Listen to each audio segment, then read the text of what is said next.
Hello everybody, my name's Cam from Attorney.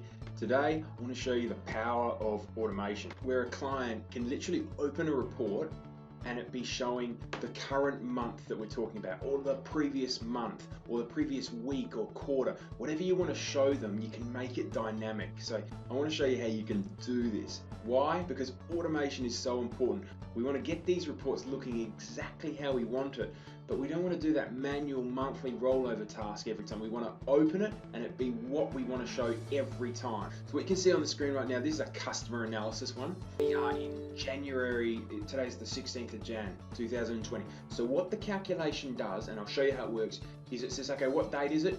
Show last month. So what you can see on the screen is they're the sales figures for December, and then the month before that, the sales figures for November and a difference. But the point is, the moment we come to 1 Feb, that's going to tick over and start showing January results, live and dynamic.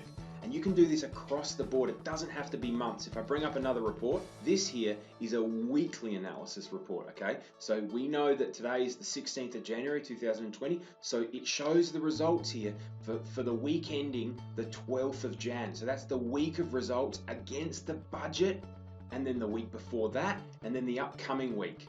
So the upcoming week is way above budget. Looks like the Sunday week of the 5th did very, very well against budget. But if we change the projections and just say, look, the projections are going to be like 30% lower. Okay, so it readjusts projections. Projections in this circumstance are based on the past couple of months. But how do you do this? Let me show you. So here's the date table, and all we've done is we've just added a calculation to work out what the current month is. And this is the secret sauce. The today function. This is a DAX function which basically just says what's today. It knows. So we can always know what report we want to show. So that's find current month. You can do find last month. You can do find last week, this week, anything you want. Upcoming week, you can get anything. Because of the today function, it gives it context.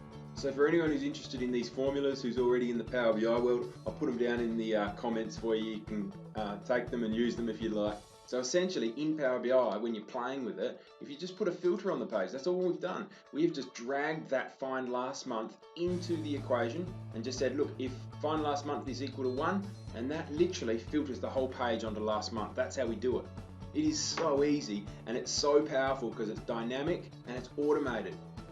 And that's what we want. When we're rolling out these reports to your best business clients in the SME sector, got to be automated. There's 30 clients. We don't want to be rolling this over every month or every week. It's got to be a train.